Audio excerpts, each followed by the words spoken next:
Hello and welcome to Unpreachy, a podcast of homilies and reflections from St. John Chrysostom Parish.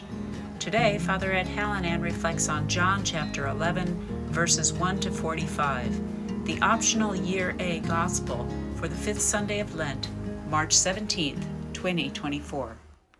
Again, welcome everyone.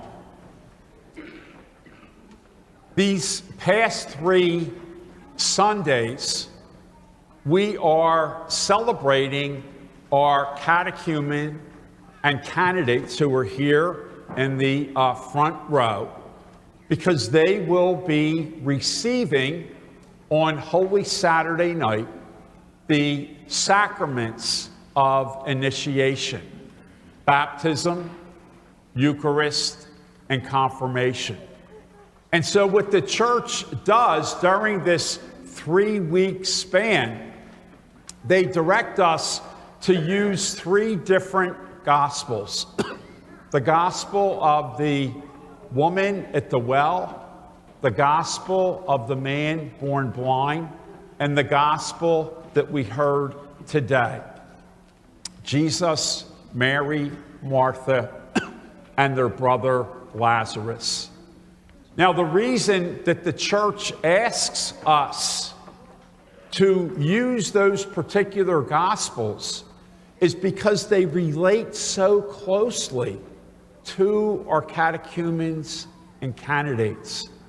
The woman at the well. Our candidates and catechumens, they are thirsting, desiring greatly a relationship with Christ.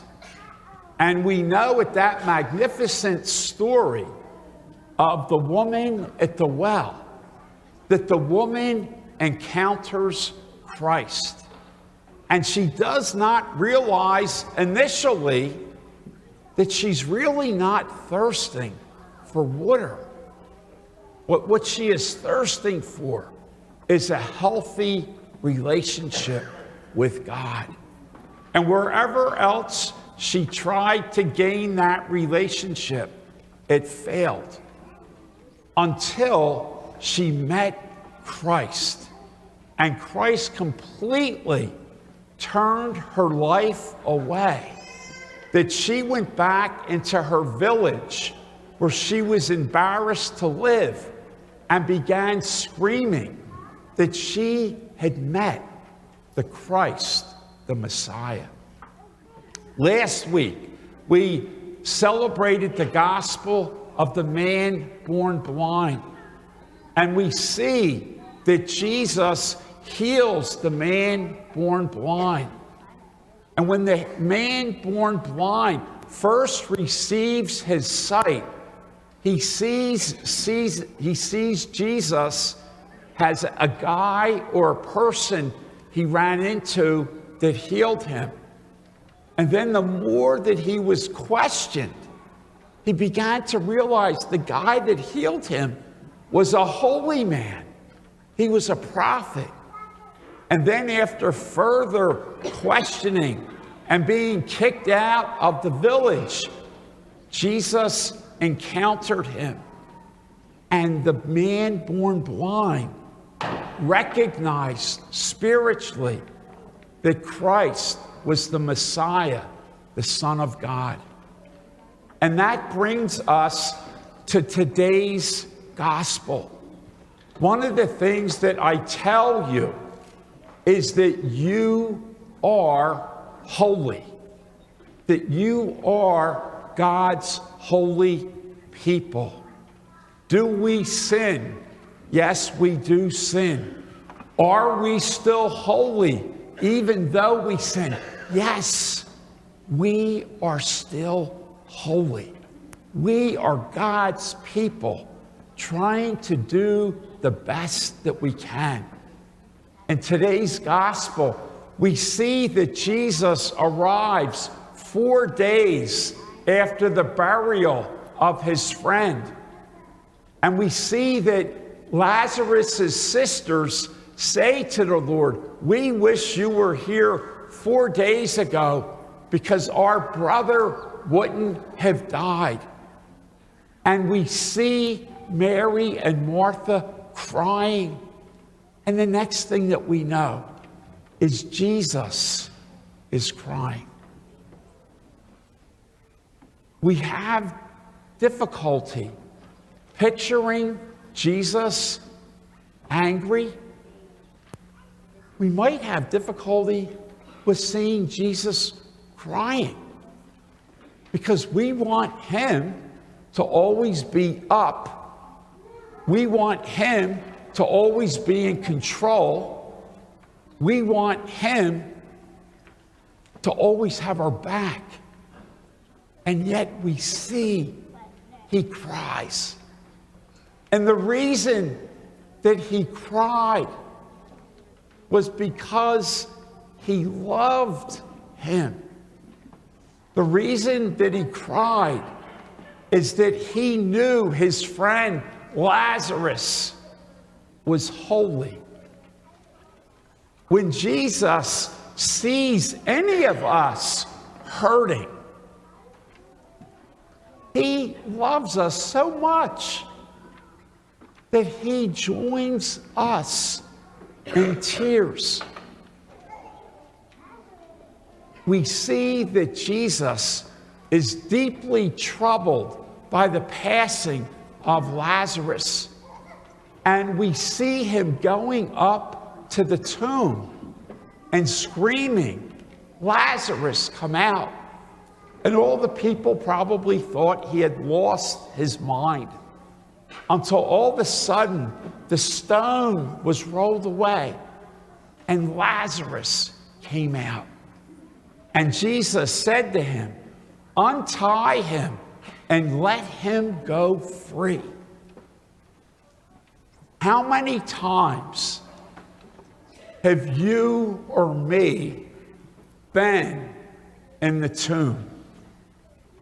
How many times have you and me been in a cave with a stone rolled by it and we're in darkness? We have become overcome with grief, overcome with sadness. Depression settles in.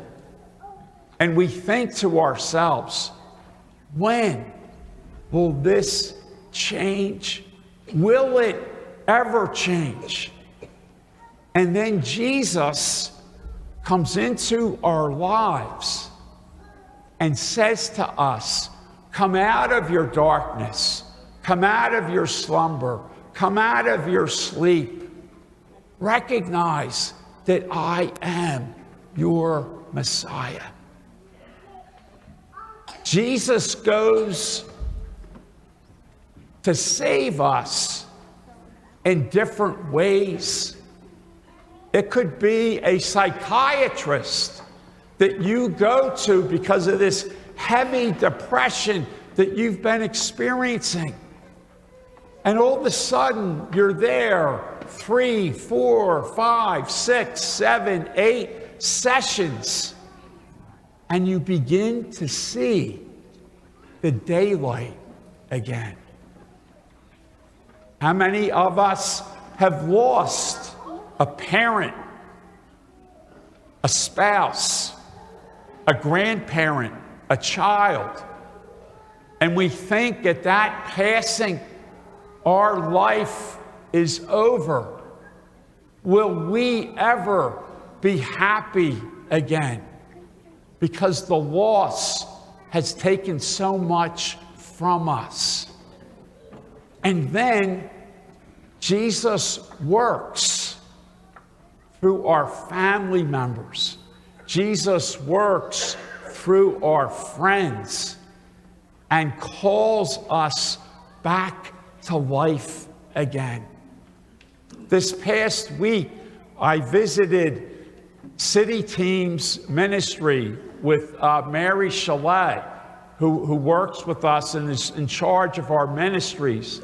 And we went down to City Ministries and we met a guy that was at one time totally addicted to heroin. He never thought his life was going to change.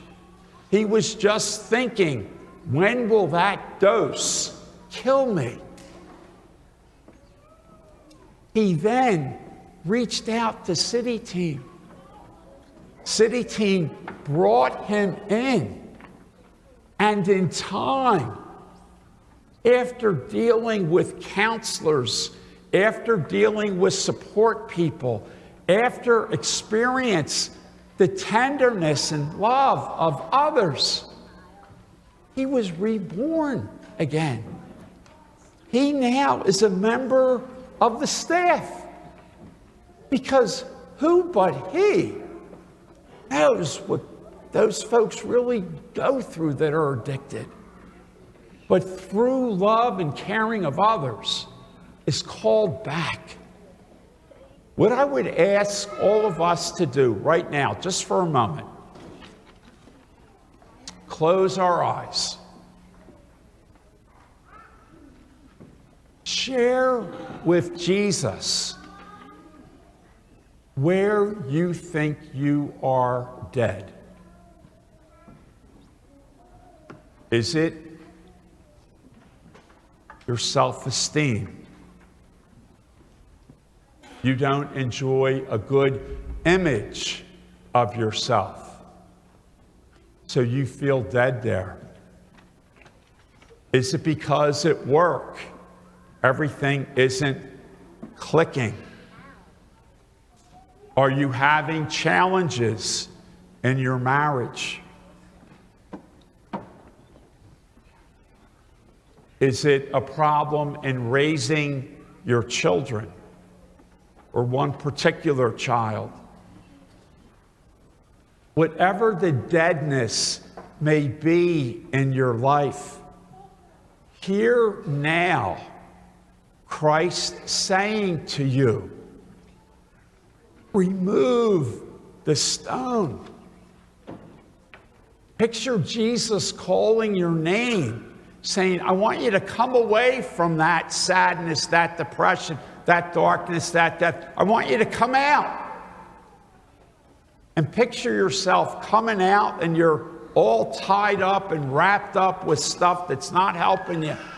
And Jesus says to those standing around you, untie him or her. Let them go free. Church, we have a God that's madly in love with us. Think about that. We have a God that doesn't just check off our name. Okay, good. We have a God that knows our first name, our middle name, our maiden name, our last name, because he's madly in love with you. Let that sink in to your stubborn brain. Let that break into your spirit. You have a God that's madly in love with you. And these folks here preparing for Easter Vigil, they want to receive that same love. God bless you. Unpreachy is a production of St. John Chrysostom Parish in Wallingford, Pennsylvania. Visit us at sjcparish.org. If you enjoyed this episode, please share it with a friend. This podcast was produced by Brendan Lorden with music by Skytoes on Upbeat. Thanks for listening. Be well.